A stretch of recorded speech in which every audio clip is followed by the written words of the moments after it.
Thank you, everyone, for joining the Seriously Social podcast, the podcast where we bring you behind the scene look at some of the world's largest brands and what they're doing on social media and the strategies behind them. Today, we have an awesome guest. Charissa, thank you so much for joining us today.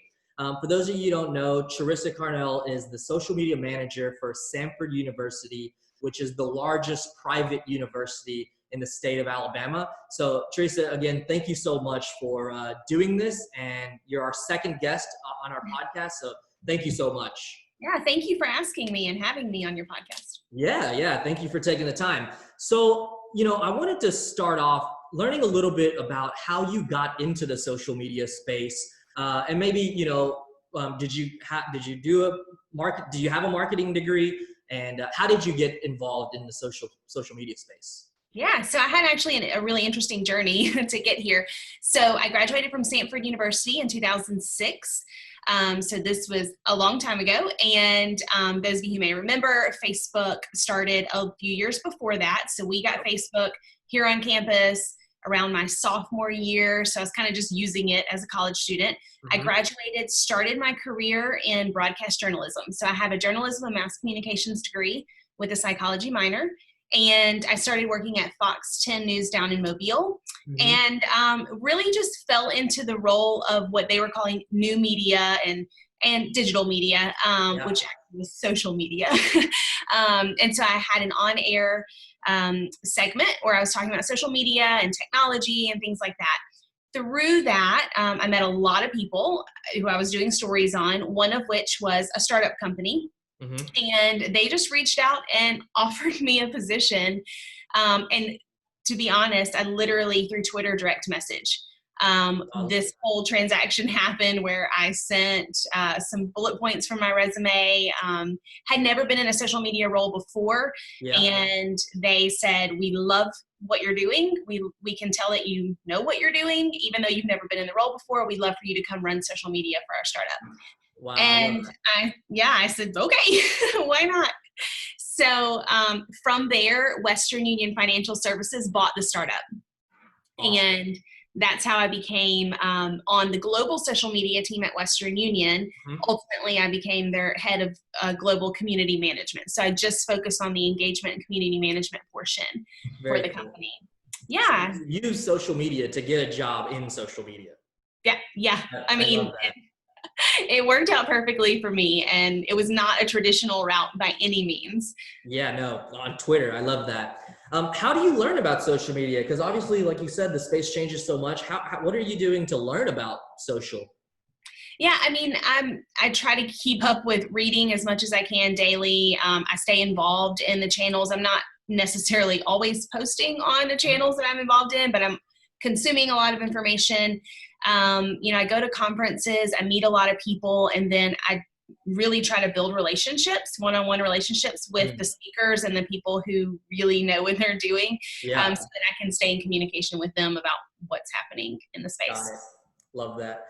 Okay, so I want to, switch our conversation just a little bit here and try to bring our listeners some value about what you guys do behind the scenes at Samford.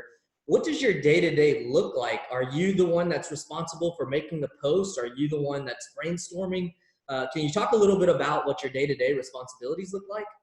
Yeah, it's 100%. It's me. I'm a one-woman show. Oh, that's awesome. Yeah, so it's probably a little bit less fancy when you start talking about like the behind-the-scenes day-to-day, but yes, so I conceptualize, ideas. I work a lot with our broadcast team who they create our videos. And so we collaborate a lot in ideas that they have and how would that look on social media, or an idea that I might have for social. How can we use video to make that happen? And then, we have photographers. And so when it comes down to actually creating the content, that is myself. My secret sauce is that I have 5 student interns. Oh, I love that.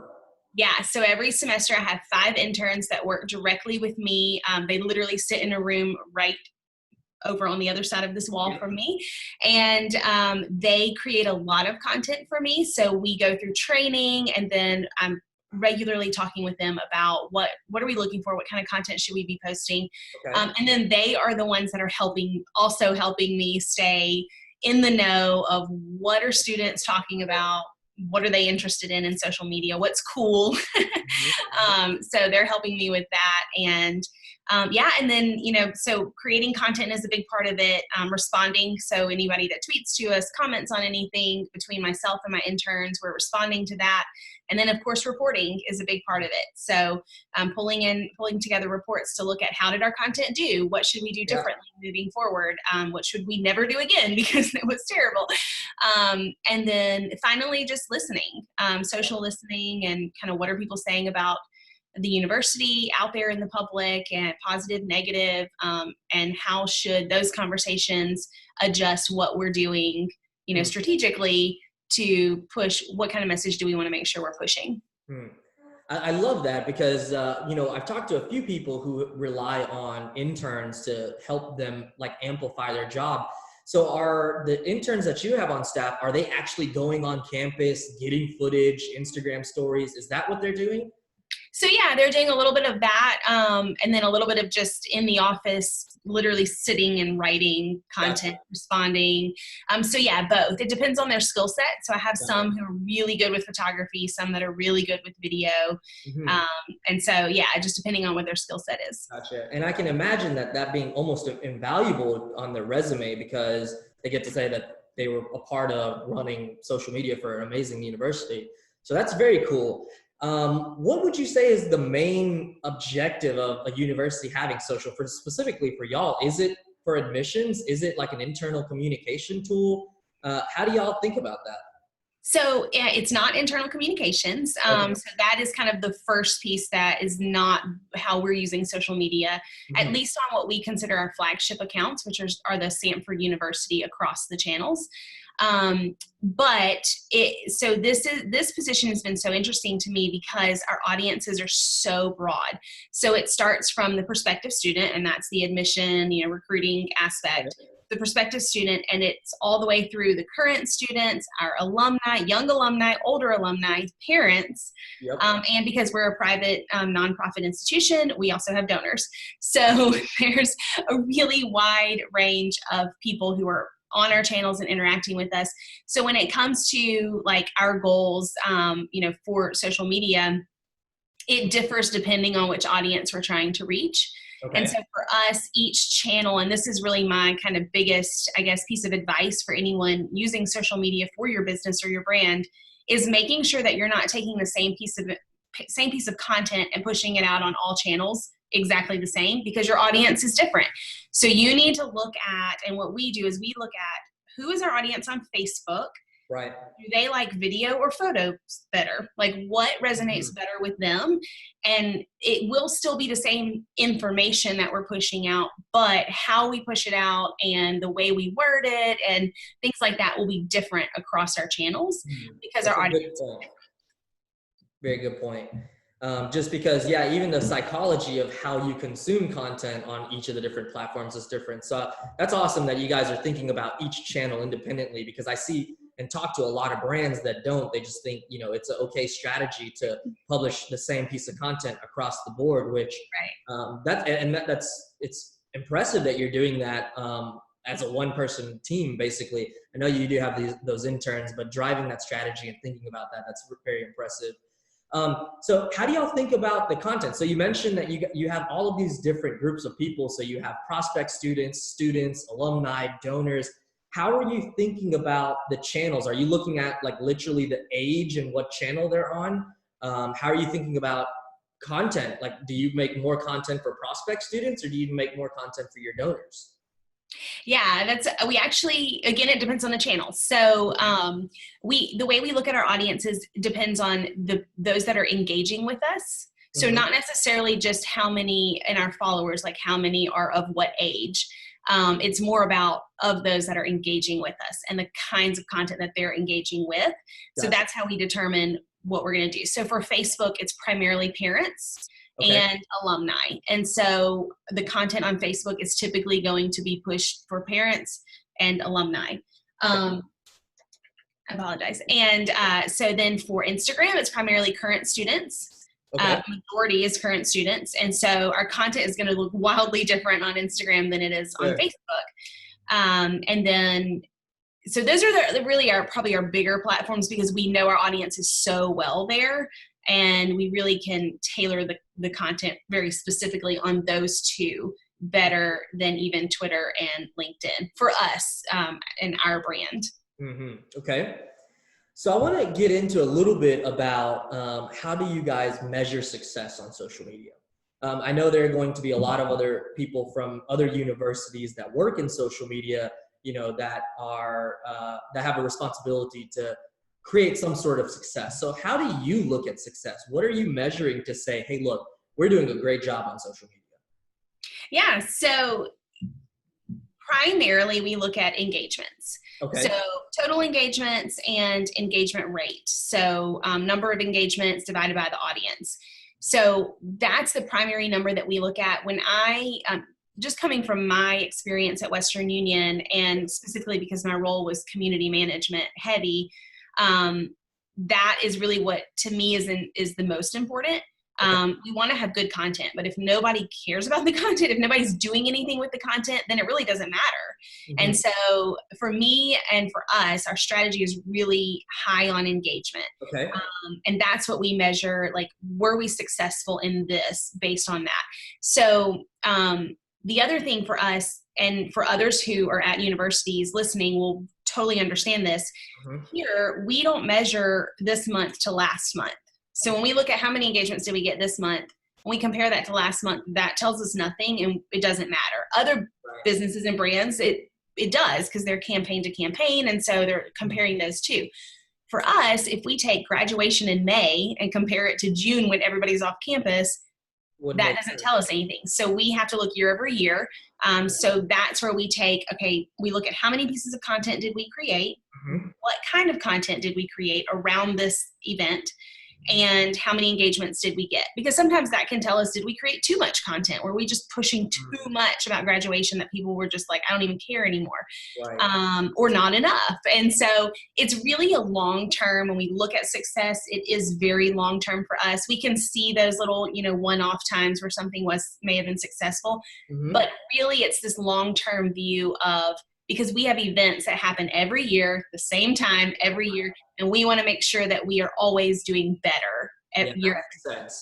And that's very interesting, because we work primarily with brands and we do look at it month over month, but I didn't even think about it from a university standpoint where, sure, when we have graduation, when you guys have graduation, there's obviously much more happening at that time versus June when people leave. So that's very interesting that you guys measure it like that. And it makes total sense. I'd like to touch a little bit about what you guys do from a paid advertising standpoint. Mm-hmm. Do you guys spend money on social? Obviously being a nonprofit, trying to invest everything back into the university, the education, the curriculum. How do you guys look at that? And what is that money primarily being used for? Yeah, that's a great question. So we actually just brought in a digital marketing manager to do just that. So I was managing it previously, and to be honest, managing organic and paid at the same time can be very difficult as a one person team. And so we brought in a digital marketing manager, and she is overseeing all of that. It's still very new for us. Yeah. So, so it is a little hard for me to answer that. Just, we're still in that phase of kind of getting the groundwork laid to be able to benchmark and see where are we seeing success. Got it. Awesome. And how are y'all thinking about emerging platforms? So for example, have y'all thought about TikTok at all? I knew you were going to ask that. Yes, we have thought about it. And, awesome. It's, in higher ed, it's a little bit harder to jump into things so quickly. We have to really take a step back and evaluate and really take the time to look into what is our purpose there. What are we going to try to achieve and have a plan for it before we just jump in and start doing it. So, yes, we're thinking about looking at TikTok. I'm very interested in it. I think because for a couple of reasons. One, the audience there, I think, is perfect for us. And especially, you know, I've heard a lot of criticism about the audience is so young.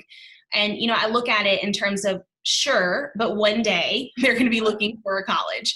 And if we are already there and connecting with them early on, I don't care if they're 12 years old, if we're connecting with them at 12, then they're going to remember us at 18 because they've been engaging with our content. So that is really important to me. So I'm really in the phase of consuming and really using the platform myself to make sure I fully understand it before we jump in and try to do anything from that perspective. The other reason, which is so interesting, and I don't know what other people listening are going to think about this, but I have seen and I told you that Instagram was primarily current students, right? Okay, so just this semester, or beginning of the semester, we posted we have a day where our leadership makes grilled cheese sandwiches for all of the students and just hands them out for free. So it's just a neat little, it's just an annual thing that we do. And so we posted about it.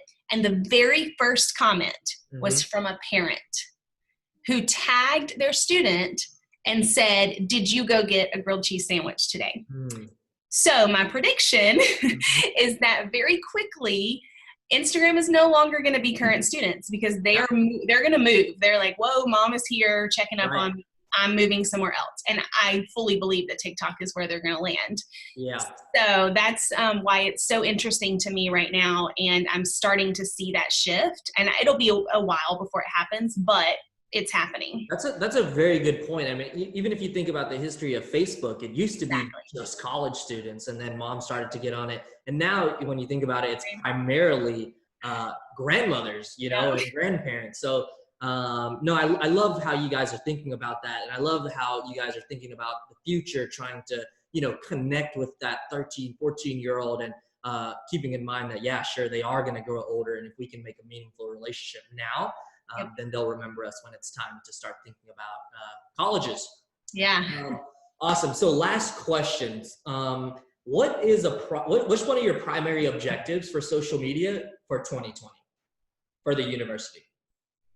I think just, so this is a little bit more of a probably behind the scenes objective. And that's just in terms of content creation.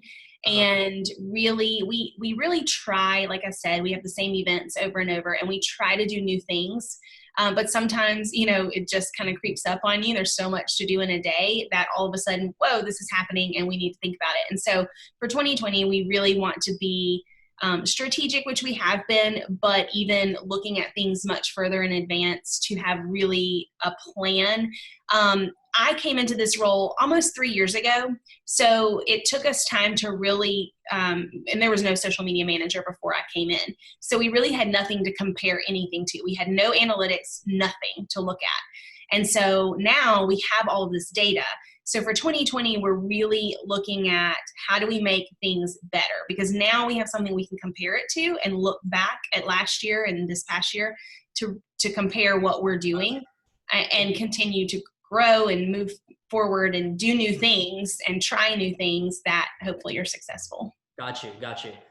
Okay, awesome. Well, Charissa, thank you so much again. For our listeners, you know, they can find this podcast on all of the major channels. Again, the Seriously Social podcast is going to bring brands all over the world and the behind the scenes behind those brands, what they're doing, what they're successfully doing, with the main goal of trying to share the knowledge and help everybody grow together. So again, thank you so much for your time, and we'll be talking again very soon. Thank you. All right, see you later.